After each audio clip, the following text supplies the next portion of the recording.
gonna start recording. So excited. And then we're gonna go live on YouTube. It like asks me questions. What is this? Week 5, right? Right. How is that possible?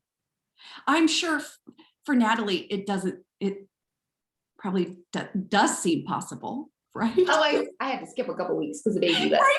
But your time goes very slowly when you're working on growing a tiny human or waiting for a tiny human. just snail pace. Snail. Get out. Right? You're like, please, I can't do this. It is time for this to be, it's time for it to happen. Okay, so you guys, if you need anything, you let me know. So this week is really, we are understanding how to enlarge our souls through grief and loss. And grief shows up just as trauma shows up, just as we had those conversations around trauma, the big T of trauma or little t trauma. We understand that God meets us. God sees grief and loss as places where we connect, really places where the self-knowledge and that transformation, that deep, powerful transformation happens if we let it, right? If we participate in God's timing, in God's process. And what Peter is saying in Emotionally Healthy Spirituality and all the work that we're doing is people need to slow down to feel their losses, to feel, I believe, to feel it all. Right, David or Jeremiah, in order to grow into mature, deeply compassionate Christians, followers of Christ.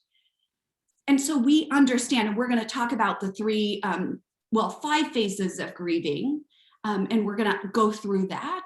But really, in my cognitive behavioral work or coaching practice, I teach people how to feel.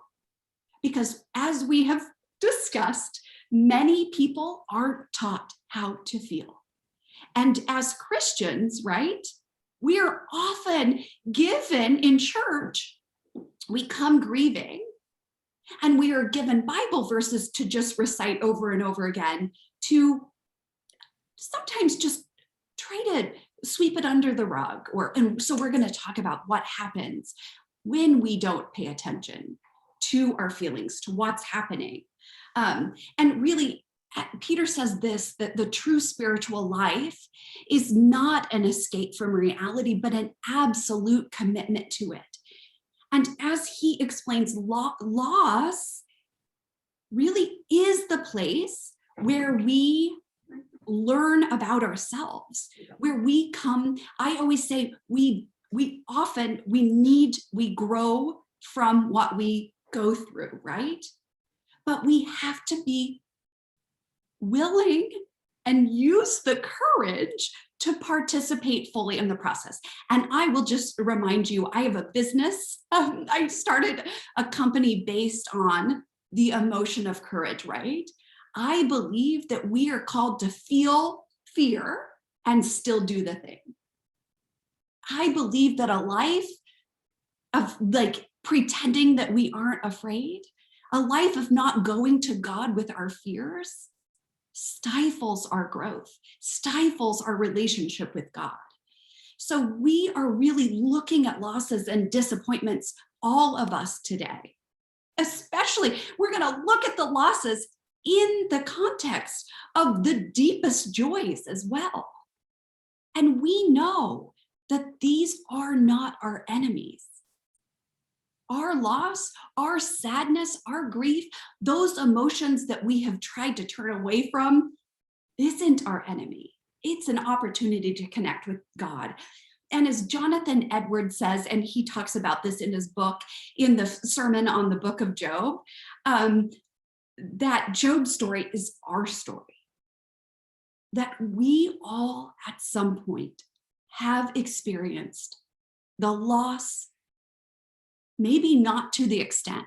We didn't have our 10 children die all at once in a natural disaster, right? We didn't lose all our wealth all in one day. We aren't the Bill Gates of our days, and we aren't, right?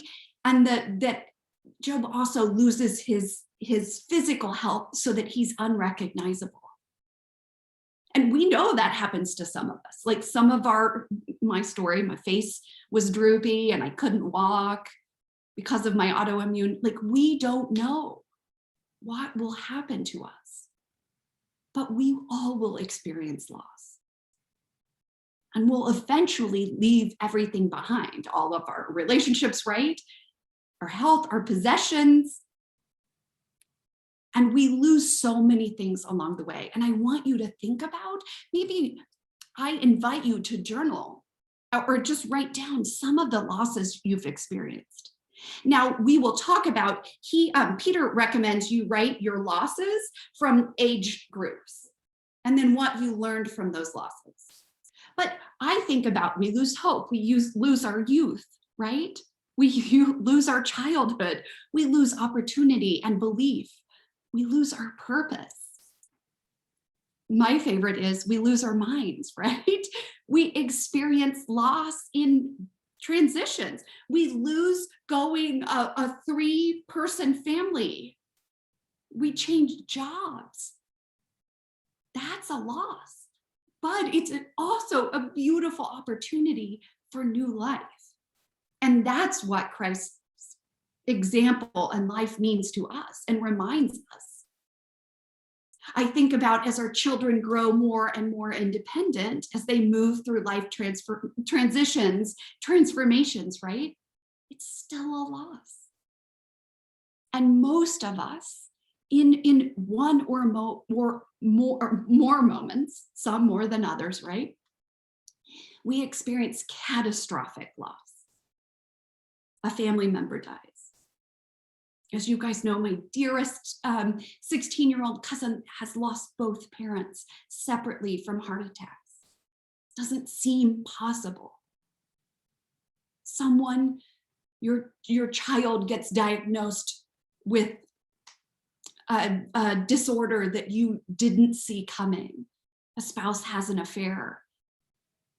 You find yourself single again. A loyal friend betrays you. You think infertility, miscarriage, mental illness, lost childhoods. I want you to think of it. These are losses. Moves are losses. So what losses have you experienced? We also, sweet friends, grieve the many things we can't do, our limits. I don't know about any of you, but I often grieve my limits to energy, my energy, right? Like I want to be able to do everything. I grieve my limit to my spiritual understanding, I want you to think about that. We lose our way. We lose ideas about God sometimes, about the church, even what it means to follow God. I've lost old beliefs I've had about what it means to be a Christian, and I've replaced those. We lose illusions about our church or the church in general, or about Christians. We lose the idea that people are not perfect, that we sooner or later will experience disillusionment and the grief that comes with it. And all of us, as we saw, we experience trials, right? And all of them might not be that wall, that journey through the dark night of the soul, but we experience trials. We face many deaths in our lives. And this is the true work this week is, are we going to let those deaths be terminal, right? To crush us, to shut us down, to disconnect us from God or from life? Or will these open us up to new possibilities and depths of transformation in our relationship with the Holy Trinity. And so I often, in my work, right, my fascination is asking people over and over again and helping them see how they deal with pain. How do we deal with our emotions that we don't want to have, emotions like loss or sadness? And you guys know we talked about the 4 ways we have, the 4 options we have to feel. In our culture, right? Addiction is a common problem. It's the most common way. It can be socially appropriate addictions to shopping, right? Or to food, or to over drinking, anything to help us numb ourselves, numb the pain. We're distracting from that. And I was talking to someone this week, and they had a realization that they have demanded that their spouse, and not demanded in a mean way, but they have created this relationship that they were looking to their spouse to take their pain away. Their spouse was the one who was going to make everything right. But we know we do that in connection. And it is really our relationship with God that matters, that makes everything, takes away that pain. But God doesn't ask us to deny our emotions. We can't distract. The other thing we love to do is resist. Since we have little theology or little biblical understanding for anger, sadness, waiting, and depression, right? I'm convinced. Thank goodness for Jeff Gannon, who says the things that we all need to hear. You come to God with your sadness. You are not God. God can bear your feelings. And that mental health, we need services for our mental health. But oftentimes in churches, we don't get those messages. So we go to churches and we're asked, how are we? And we aren't met with someone able to hear our vulnerability. And we say things like, I'm fine, everything's fine.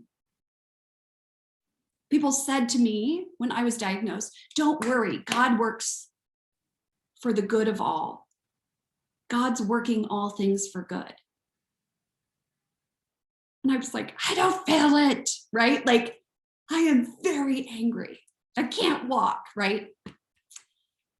And a lot of us, because of our family of origin, because of what we were given in our spiritual relationship, we feel guilty for not obeying God's desires, or so we think, to rejoice in the Lord always.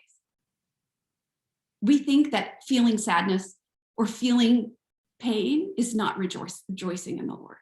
All of us have read some of the Psalms, right? Or all of the Psalms. There's a lot of emotions there, right? If you're scared, go to the Psalms. You'll find all of those emotions. You'll see that. So I'm wondering if anybody wants to share, don't feel like you have to, but wants to share what they learned in their church, or the messages that they received about emotions and how we were to deal with them. Because there are so many people that received healthy messages. I don't want to say that all churches or all families of origins, right, don't allow us to process the bad emotions. And even, let's be clear here, friends, labeling them good or bad emotions signals to our brains that we shouldn't have the bad emotions like anger, sadness, grief. Yes, Janet. Well, my mother was from England. Oh, Janet, yes. And I don't know, maybe Maria, has a similar experience being culturally influenced by a parent's place of origin or our own. And when my brother died, and a well-meaning Christian said it was God's will, she was furious and she did not cry for 18 months. Now she went from 140 pounds to 118 pounds. There were other ways to see the agony that she was in, but she did not cry. And she ended up having a surprise baby and he died. And she finally cried. But I guess my point is, yesterday I went to a funeral in a Black church, and I was one of the 5 white people there. And the mother of the young man that died has been a friend of mine for about 10 years. And she came in and saw that casket and just started wailing, and ran outside, and a bunch of family was following her. But I am telling you that if you've ever been to very many Black churches for services, they get it out. Yes. We don't Yes. do that. It's like not okay for us to just be loud and express our feelings that way. And I thought, that's probably a lot healthier. That is, Janet, thank you for this, because even, we've made comments about this, even our expression of joy, I think in I would say a white Methodist church is tampered is not tampered, that's not the word, is tempered by our cultural expectations, right? We don't clap, we don't say, I love, I'm so excited by this music or by this, right? Well, I do want to say we clapped on the first week back to church, and I was like, I thought of this song. We were clapping. I know. It is also, who does in church really put the arms up and go for it are the developmentally disabled people. Yes. And I just love that. And I want to sit with you. Well, could you imagine not being confined by the lie that we've learned over and over again, that I am what people think of me? That's that lie that we came to the first week. And so when we aren't defined by that or by that lie, we can be fully present. We can experience all the emotion. Natalie, and gang, I will also say, we finally, last week was our first week back, and I cried. I was so overcome by sweet hallelujah, we've made it. And oh yeah, I cried too. Oh my gosh. Isn't it remarkable to feel the feelings? My friend Nancy said she started crying, and by 4 p.m, she was still crying, and her husband finally said, Nancy, enough. I love it so much, but it's so, Maria, yes. I just was gonna say, I've always worried about the fact that I'm not very emotional, and the back of my head, I feel like maybe I'm a variety of psychopaths, but is it bad that I just don't feel a lot of stuff? I'm very methodical, I recognize good and bad. Absolutely. But I just don't have an emotional response, Oh, Janet's going to say something, and I know. Excuse me. When your mother was here, You had quite an emotional response. Okay, but that's anger. That's like the primitive brain. That's emotion. That's emotion. But that's like the primitive brain. Like, I'm wondering if there's like my frontal cortex, there's anything happening there.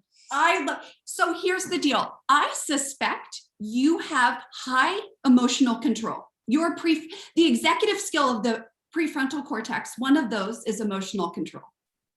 I suspect some of us are better at specific executive functions. Like your left brain is very in control. The other thing, and Janet said this, is that our family of origin and what we learn matters so much about how we even see and process emotion. I would also like to just say, hello, Maria. You were the one who cared and said, are you feeling okay to me? Do you remember that? Like, you do care about others. Well, but I mean, like, I cognitively, I perceived that something was going on, but like, I almost never cried. That I guess my automatic thing is to just get angry about stuff. I don't know if that's healthy or not. No, that is, and you guys know, and Natalie can explain this because we sometimes forget along the way. We also are given these sweet little temperaments when we are born, right? God gives us these specific gifts and temperaments, right? And some of us are more, we wear our hearts on our sleeves, right? And some others of us think things through and are more linear and logical about things. Janet, you were going to say something. Sorry. Well, I'm just in that vein. I am very different from my sisters. They are good people, wonderful people. They are not big huggers. They're not real demonstrative. And my sister told me that one time she noticed that her oldest son was kind of like she is. And she was putting him to bed one night and she said, Michael, try to be more like Aunt Janet and Daddy. You'll be a lot happier. See? Best compliment ever. I know. But we know how we are, but we come wired from the factory, kind of how we are. That is, Janet, I'm writing that down. That is, but it's so true. And I think that part of why people are so drawn to the Enneagram is that it provides feedback to their brains that we are wired from the factory. But I hesitate to have people subscribe to these, like, I'm an Enneagram 20, I'm kidding, 7 or 8 or whatever, because it's data to remind us, but it is not our destiny. Is that we can be met and change our thoughts and have God change us, have God meet us. But it's a tool in to understand what we were, as Theo says, what we come into this world with, right? And I think some of us, we don't recognize that when we're doing this work. We're like, mine is I feel too much, then I feel guilty. Like there's always all of these thoughts we have about how we are in the world or how we process it. So good, how we process loss. And here's the deal. We have habitual patterns, right? We have these like information highways that have been traveled, these like links in our brain. And some of our habitual reactions are wired in. My habitual reaction is always to be annoyed or angry, right? And so my work is to rewire that towards more compassion. I always say it's not what would Jesus do, it's how would Jesus think and how would Jesus feel? Of course, I would say that as a cognitive behaviorist, right? But I believe that it is our work in life to say, what do I need in this moment? Maria, were you going to say something, Maria? I just, because I remember you saying one time that God is in the emotions. And so I got to thinking about that. I'm like, am I just like so far away from God that I don't feel anything? Like people watch shows with sad things happen and they cry. I never do that. Like if I see a disaster, I'm just like, tell me how I can practically do something, but I don't cry about it. I don't know. I feel like if you took a scan of my head, like it's all half of it's gonna be like dark. There's nothing going on. I feel like watching need- a show. I feel like watching a show and feeling emotional is very different than having like a life experience and feeling emotional, though. Amen. Amen, Natalie. And sometimes I wonder, I know that if I haven't dealt with my emotions, I watch shows and the emotions that I haven't processed show up in other places, like when I see a show.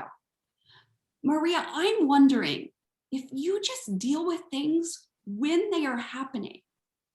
A lot of us are carrying around, remember that image of the backpack that we're carrying around? And they've stuffed so many experiences that they haven't processed in that. And so when you just feel, you're not overreacting to the feeling, right? That's the other choice, is to overreact. You're just going to feel it, process it, move on. Yeah, and I think maybe some of that is a reaction to my mom, who I feel is a drama queen and exaggerates every single life experience she has. And so I'm just like, I don't want to be like that. Oh, Life is difficult enough without making everything sound like a disaster. well, and that's that internal drama that you don't have to engage in. Yeah, because I mean, like she was in Spain a couple of years ago and I get this email. It's a disaster. I lost my cell phone. I'm thinking, that's not a disaster. I mean, it's unfortunate, but get another one. I work with people to identify the thoughts they have and to say, is this the truth? Is it a disaster? Or perhaps, is she engaging in maybe overgeneralizing, right? Or is it all or nothing thinking, right? Yes. It's either good. All or nothing. And so people do that. It's universal. But you can train your brain if you see an example of what not to do, even in childhood. You can train your brain away from that. And it sounds like that's what you've done. Well, yeah, I had to change my thinking, because when you can't change the other person, you have to change yourself. Well, and the most important thing, I think, is to realize that you cannot change other people. That's right. You really God, can't. in your own hula hoop, can change a lot about yourself, but you can't change anybody else. And to delude myself and think I can't, for years, I deluded myself that I could get my husband to treat his diabetes properly.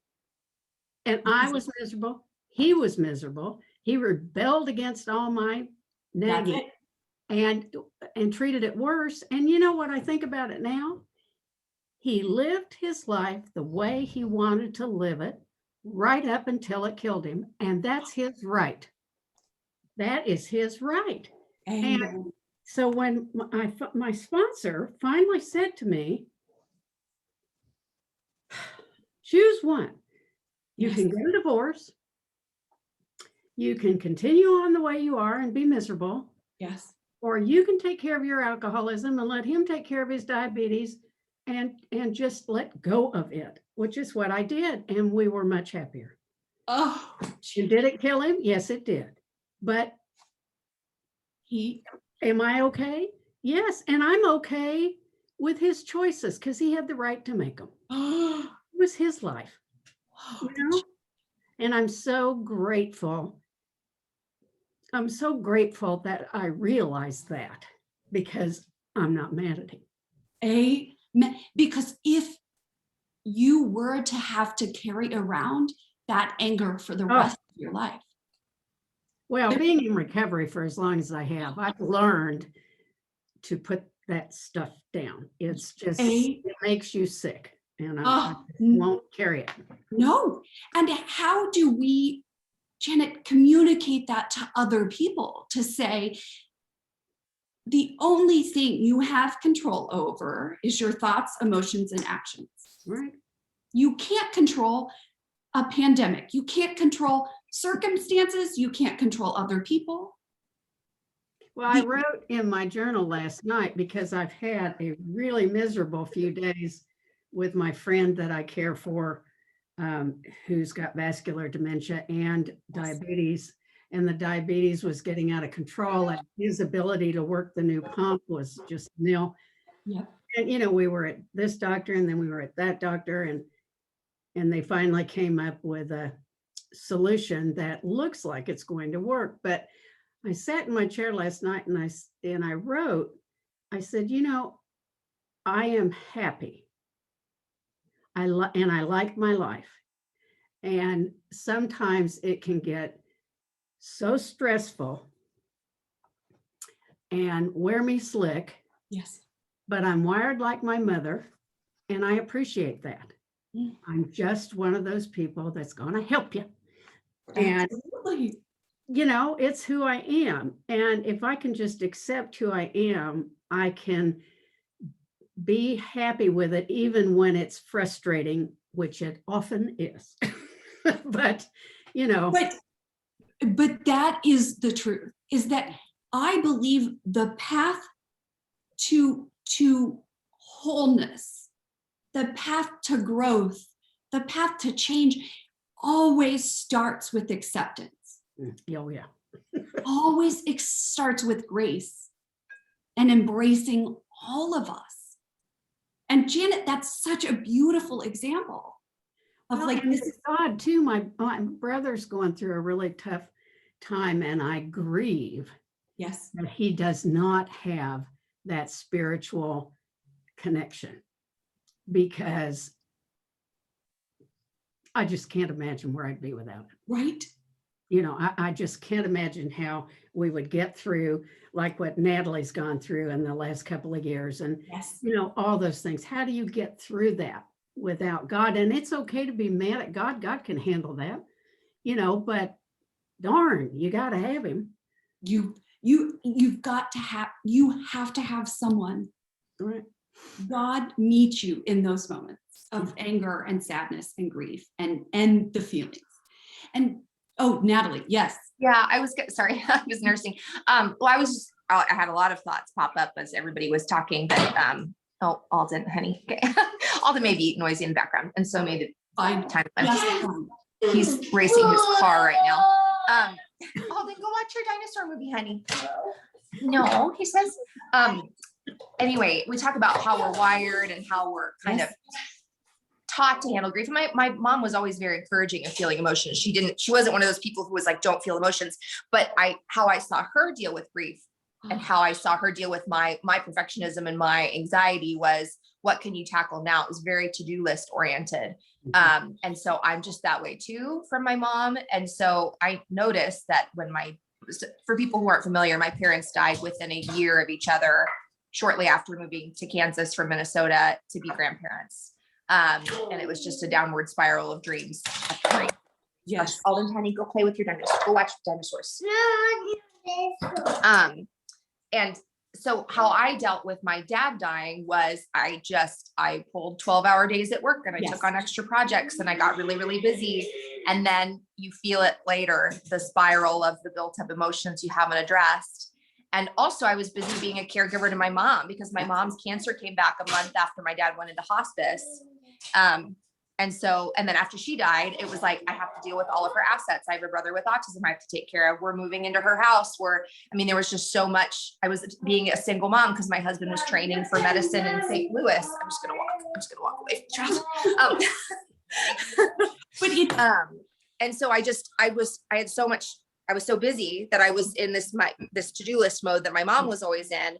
And I noticed too, the way that you handle emotions can change. After my dad died, my mom started off with that mentality of like, okay, she would like try to, we went shopping together. She wanted to have a nice wardrobe, and she was getting involved in church groups and putting herself out there socially, which she was not good at because of how she was raised in an abusive home. And she like picked up ukulele lessons and things. And then slowly fear took over and anxiety took over, and just every challenge that she faced she was just crumbled by fear, and I had to take over. And so I think the way that you handle emotions too can change throughout your life. Oh my heavens. And the way we handle it changes as a result of oftentimes the thoughts we're telling ourselves about who we are and what we can handle, and even our relationship with God and what we feel safe with. It's so true. And I think so many of us have spent our whole lives, if I'm honest, beating ourselves up for how we even handle life, how we handle our emotions. And the work is to say, I'm just going to feel it. I'm just going to give myself grace to feel all of it. And we talked about this. I'm doing a mindfulness training in my group coaching program, and we were talking about how you feel. And sometimes you have to set aside your feelings, right? To do the to-do list, to take care of your autistic brother who needs you now, or to do all of the things. And we talked about what that looks like from therapy, from, you visualize setting it. Some people, I put it in a box and have clients put it in a box and leave it with me. Sometimes we'll visualize those emotions that we can't process all at once, and we need to do things and do a to-do list. We'll put it at the cross and say, here, God, I need you to hold onto this. I will come back and process these in 4 hours, in 14 days, because God doesn't forget. God doesn't forget our pain. And we try to distract, or we are forced to distract, but those emotions, those thoughts don't go anywhere. And so Natalie, your journey, Janet, your journey, Maria, Christine, the journeys that we are on right now is really to understand where we are and what we have learned from those losses and that grief and that trauma and the tragedy and the loss, and even just living. Albert Ellis, who was the founder of cognitive behavioral therapy, has this quote. I always mess it up, right? And so I'm going to put it in our email, but it is that you have the power to either choose your thoughts, your feelings, your actions that are healthy, or you can engage in self-destructive behaviors. You can argue with reality, but you will lose 100% of the time. And I hated that man. I didn't hate the man, hated that idea. And frankly, I was like, I'm not doing CBT because I think that's a load of baloney. Guess what? It's what is in the Bible. Yeah. It's what we are taught. Right. It's Jesus's life. But it's hard to hear, right? That God will meet us. And I believe the reason I wanted to teach this is for the Theology for Grieving. And if anybody knows a Theology of Grieving book that they recommend, I would be very grateful.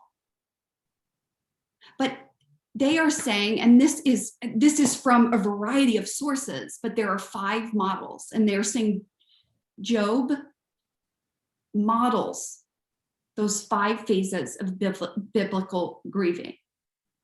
And the first phase is paying attention to our anger and sadness.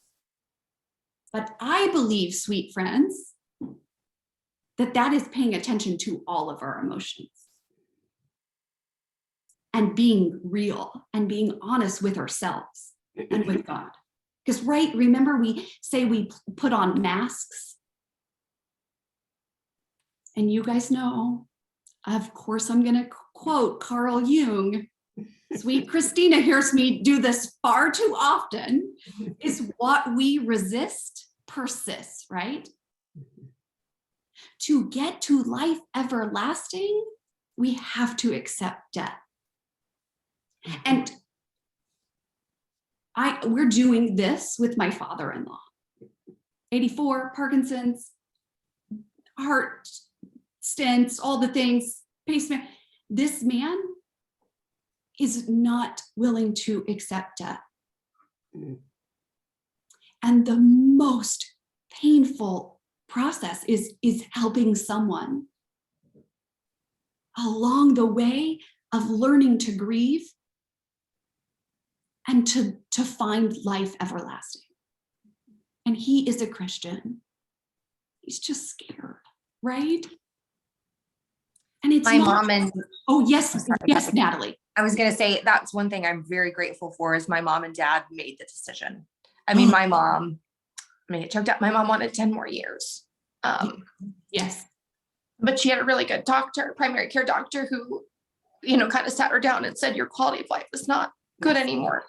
And so they made the decision and they were really at peace with it. My mom always used to go to the nursing home and sit in bed with my dad, the twin bed, and they would read Heaven Answer Book by Billy Graham and just prepare for what they were hopeful for. Copy of it. Oh, sorry, what, Janet? Your mom gave me a copy of that. Yeah. I just finished reading it finally. I had the guts to sit down and cry through it. Natalie, did you read it? I did. Was that, I don't mean, you can say pass, hard pass. No, it's okay. I'm was that was that helpful to your healing process? A little bit because it helped me understand my parents' beliefs. After my mom died, I felt very angry because she just had goals upon goals of being grandma. And she just wanted to be here and cancer took over. Yes. Sorry, guys. Oh, please do not apologize. Hormones crashing. Oh, sweet sister. I would be postpartum. But yes. It helped me understand their beliefs, but it's had so many open-ended questions that it gave me a little bit of fear. One thing I felt so angry after my mom died, and I had I didn't have a hard time picturing my dad in heaven. Yes. I think that's because I had my mom here who was very strong in her faith to kind of bolster that. Yes. But for some reason after my mom died, I couldn't picture them together. And so that was really hard for me. And then reading that book, it was comforting because I knew my parents had such faith, but it was also unnerving because it was like, well, we don't know. I like to know the answer. I'm a journalist. And yeah. Natalie, have you read Jim Smith's book, Room of Marvels? Mm-mm. I highly recommend it. I know he had a big loss with his. It is, he wrote it after losing, he had 3 huge losses in a row. His best friend, his mother, who was the other one? Was it his daughter? Yes, his baby daughter, and who had been born with a bad disability. And he wrote this book and it came to him almost like a vision. And he would sit down and write. I've heard him talk about this. And it was like, it was just pouring out of his hand. I mean, he said it was the most amazing thing. And I'll hear it today. it gave me such hope for heaven. And it's just wonderful. I highly, highly recommend it. I'll order it. Now I'll read it too, Natalie, with you. Oh, it is just a wonderful, wonderful book. Janet. And one other comment I thought of earlier when everybody was talking, we talk about hiding emotions, right? And just being real. I've been through a lot the last 2 years and I'm on TV every morning.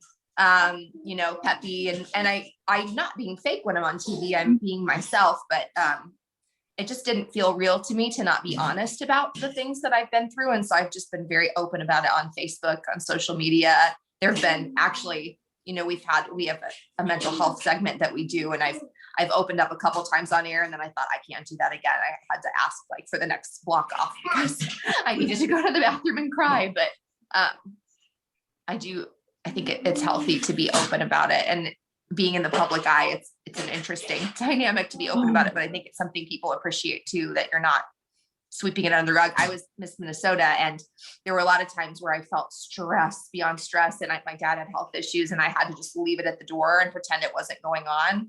And so I felt like, I don't know, it just feels different in the role that I'm in now, which is daily being on TV and you know, loving what I do, and it's an escape for me because I'm not thinking about all the other things. But I've been pretty open about it. So if you ever ask me a question, I won't say pass, probably. I'll talk about it. Well, and here's the deal. You are showing others what is possible. Right. Through your life, through your example of being honest. It makes me think that after 8 days after my husband died, my granddaughter got married in a formal church service in Kansas City. 8 days. And I had this exquisite dress that I swear I wish there was another time in my life I could wear it. I flew my best friend in. Nothing like a Friday at noon, Janet. I Nothing like was a going to Friday say, at noon. Janet, we'll all dress up with you. Yeah, but yes, really. go. Well, I'm not kidding. So my best friend went as my plus one, God love her. And we're coming up on 47 years of best friendship. So, I mean, it was huge to have her with me. But my daughter, and it was in a Catholic church.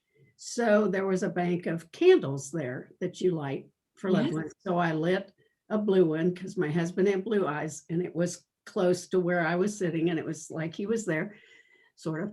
And my daughter put a picture of me on Facebook, and after that, and she said, I just want you to understand that when you look at a person, you don't always know what is going on.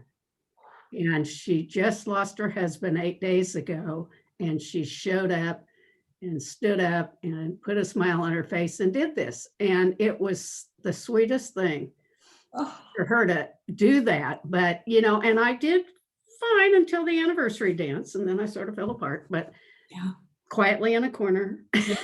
Yes. Not a big public scene or anything, but I'm just saying that sometimes we just have to do like Natalie does every day and just put our makeup on and get out there and be and be, and not sweep it under. I believe that like we can hold space for the feeling and then need to do our to-do list or do things that fill us. I believe, Natalie, your work must fill you. Mm-hmm. There are times that I'm like, do I have the space to coach others when I'm going through? Yes, because that fills my soul. Right.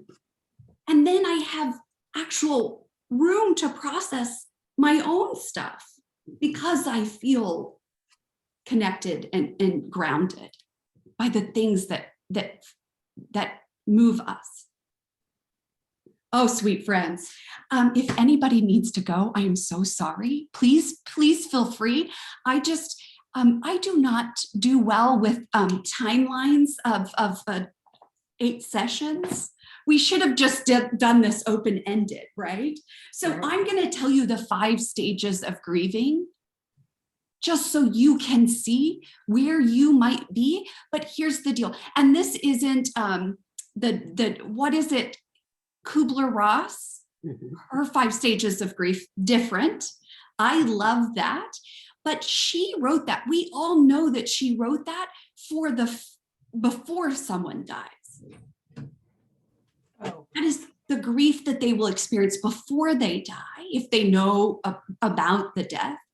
And people have taken that. Now she's rewritten it and included the people dealing with death. But we sometimes, there are so many phases, right? Like there's phases in Journey of the Soul there, so I just offer these as a way to see, this. So first phase is the pay attention, pay attention to all the feelings, go to the Psalms, see how they were happy and they were sad and they were all the things. Biblical grieving empowers us, calls us, I don't know the right word, but it forces us to pour out our feelings and thoughts to God, all about our losses, about our grief. And so I think that when we don't process before God, the very feelings that make us human, such as fear or anger or sadness, or Peter says that we leak. And I was, what? That we are leaking our emotions out all over the place. It's the same principle of my backpack. So Christians who have not treated their emotions, dealt with their emotions, he is saying it's a discipleship issue. Now, his language is very serious. I would say it's an invitation to learn more about you and about God. I don't think I would be so, it's an issue with discipleship. But we are learning how to be like Jesus, how to think like Jesus. And we've got, grieving is not possible if we're not paying attention to our sadness, to our anger, to our feelings. And most people in our sweet churches that we see, how do we get these conversations that we are having? The real, yes, Janet. I really lucked out when my husband died because, and this is a terrible, sad thing, but it was so helpful. Yeah. And I belong to a group in the church called Spiritual Friendship Group, and it's a bunch of older, mostly women. And we meet on Thursdays, and in a very short period of time, months, 6 of us lost our husbands. And yeah. So I remember at one of our sessions, they just let us talk. The 6 Yeah, of my us. mom was in that group. Yes, she was. Natalie, oh Yes, my she was. goodness. She was one of the X number. Yeah. Yeah. And it was so interesting because you think you're all in the same boat, but you're not at all. I mean, you look at my friend Jackson, who was, went from her father's home at 19 to being married to Ed, and they were married for 60 years. And she was totally, her dad ran everything, and then Ed ran everything. It was a way different experience than mine. Foster and I were married for 25 years, but I was already a functioning, Yes. self-sufficient adult. And so you got to see that just because you're all in the widow boat doesn't mean you're all in the same situation. And that was very helpful to me, just being able to listen to Corey and Jackson and the different women who had lost their spouses. And I don't know, it was just wonderful. And so, and such a support. Oh my goodness. And our brains want to fill in the gaps. No one likes the unknown. So we want to assume what they're thinking. Right. One of the biggest cognitive distortions, I believe, is jumping to conclusions and mind reading, right? So we're just going to read their mind about how they're feeling about someone's death or how they're feeling about their grief, because it makes it easier for us even to know how to deal with that. Oh, like Natalie's on TV and she must be fine. That's it. 100%, because they see you. Right. One one time I broke my foot, right? Because I was having trouble walking. And I go to the doctor who was x-raying and doing, and she said to me, you don't look like you have MS. Is there a look to it? Yeah. Like, what? But these are professionals who make assumptions. People do it all the time. You don't look sad, Natalie. You don't look sick. You don't look like you've just lost someone 8 days and you're wearing formal wear. Yeah. And so when we understand that part of grief is like paying attention and doing life as well, it's trusting God. The second phase is I have to remember it. I'm ready. So waiting. Oh yes, but I know. I was like, what is it? Waiting in the in-between. Someone might have had to rescue me from that one. I was like, oh, we all hate the in-between, right? I coach people to get from point A to point B. They're like, how do I get there the fastest? My favorite is, I need to process this feeling. I tell people they have to feel it. And they're like, well, how long will it take to feel it? I'm the same way. Like, I hate waiting. God, when we experience loss and setback, right? God invites us to wait. I don't know if I would use the word invite, but it is really, we prefer control, right? I heard someone say that there are 4 ways: fight, flight, freeze, or fawn. And I was like, it is where you control everything. You try to take care of other people. Like when you panic and like have that cortisol reaction, some of us just get out of there. Other people are like, I'm gonna take care of everybody else. So oh, XOXO Christina. So the in-between is confusing, right? We are always looking for quick solutions, sweet friends, but God is not in a rush.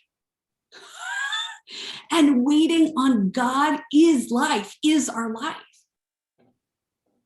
That's why I think so many of us treat God as our personal secretary or a genie in a bottle. Because we're used to things happening. And I would argue we live type A lives. My husband is the slowest processor, the slowest decision maker, the slowest everything. And sweet Sassy, I believe God called me to this relationship so I could learn to slow down and wait in the in-between, even though half the time I want to just be like, I'll decide for you. Let's just do this, right? Okay, the third phase is to embrace the gift of limits. Again, we talked about this: physical body, family of origin, intellect, skills, temperament, marriage, spiritual knowledge, and understanding. What else? Work, family. What other limits do you have right now? And the painful lesson is without limits. If we don't acknowledge our limits, it is like we are acting as if we are God. That is the ruthless elimination of hurry was so hard for me to read. We hustle, we get frantic, right? We've got to process, we've got to ignore our emotions, we have to hold the world together, that it's all on us. Fourth phase is climbing the ladder of humility. And I don't know if you guys were able to listen to Jeff's sermon from this week, but I'm going to put my notes in the email. And then the fifth phase is letting the old birth the new. And that is it. Good grieving in the way that we are called to is not just letting go, but letting the grief bless us. The central message of Jesus and the Bible is that suffering and death are necessary, that it brings resurrection and transformation. That Will you say number 5 again? Say that. Oh, it is letting the old birth the new. Birth the new. Okay. Yeah. And sorry, can you tell me number 2 again? I missed that Oh, one. yes. Number 2 is the one I couldn't remember. It is waiting in the in-between. So when we think about it, is that we have to have the suffering and the death. What is the John 12 something? That's helpful when I say something. No, it's John 12:24. Is that the seed has to die to produce many seeds. And so we remember that resurrection only comes out of death, real death. And our losses are real. Our grief is real. Our trauma, either big T or small t, is real. And as we pay attention, and then what? We wait on God in the loss and the grief, like Natalie sitting in it, all of us sitting and waiting, no matter how long it takes. God is in that. God births resurrection. God is alive. And so if we follow the process of biblical grief, of the theology of grief is that there is always a resurrection in time. Not on my timeline, not on your timeline, but on God's timeline. And there are so many beautiful things when we embrace our emotions, when we embrace our losses. Just like we learn who we are, we learn what we have, we learn about others, we learn about our God in these moments. We learn, that God can handle our anger. And when we grieve God's way, the theology of grief into that, we are changed forever. And that's, yes. Yeah, Janet. Kind of an example of that is Yes. that this same woman I was telling you about that went from her father's home to her husband's home said later, I'm beginning to know what I like and what I don't like. I'm beginning to find out who I am. And I didn't even know I didn't know. So, it gives me goosebumps, I mean. It does. I have them all over. Yeah. And so it's true, But if we have to pay attention, I always say people rush through life and they want to get through the emotion and they don't want to have to do the work to reflect on what they've learned. Right. But she's doing, Right. And just as Peter said in the beginning, is that if we understand that loss marks the place where self-transformation and deep knowledge, self-knowledge happens, that's where we are met. I think it feels too overwhelming to want to do the work. I remember when we were, just a minute, baby. I remember a series of pastor sermons during COVID when we were all remote was on like the 25-year anniversary and like the call to action. And it was right when I was grieving and I was like, well, I can't possibly ask me to do anything right now. And so I just couldn't watch it. And it's hard to want to put in any sort of work. It's hard to be in the moment of grieving the loss of your parents and having your life completely turned upside down and dreams crushed to be like, I'm going to work on myself. Well, and I believe that we are gifted time for that exact purpose, Natalie. That we are like, God knows, God's like, you just take some time, sweet friend, because we can't even touch it when it is so raw. Remember that hand model of the brain, when you are in complete like limbic system amygdala overwhelm from processing that deep grief, you don't even have the skills, the executive skill of emotional control and metacognition, thinking about your thinking, because you were raw and scraped to the bone. Mhm. It was coworkers that told me to stop, that I needed to slow down and stop diving into work. And I mean, even the week, my pregnancy with Otto started, I found out I was pregnant the same week my mom went into hospice. And so this whole pregnancy has just been plagued by that grief and loss. And I started feeling that a lot more the closer I got to him arriving. And it was coworkers who were like, you should take some time. Oh, You need to take time for yourself. And even when my dad died too, I was all focused on, well, I got to get back to work. I got to get back to work. yes. My executive producer showed up at my door and said, Kim, our news director, and her, look, they were like, you have enough PTO. You need to take the week off. Don't show up to work. Like, they're the ones who slowed me down and said, stop it. Like, it's the best. I have like the dream work situation where they actually are like, take care of yourself. So, Amen. Thank God. That is beautiful, because sometimes we don't have the people in our life that will whisper to us, you need to stop. You need to take the time. Or people do whisper. For example, I've had numerous times where people have whispered that in my ear, and I'm like, how dare you set limits on me, right? Like, you have to listen. Natalie listens. What we know about Natalie is she listens. Other of us, not naming names. later, when it's like, when I'm like falling apart and I'm like, That's it. sometimes you need permission though to take that time for yourself. Right. Especially from an employer. I'm such a people pleaser. I need permission. But even from like spouses, we think, we've got to keep up for our family, or our brains will create anything to keep us going. That primitive brain's like, you need to keep going, don't stop. So it'll come up with all these excuses. I've always been so lucky. I've got my best friend who really sees me.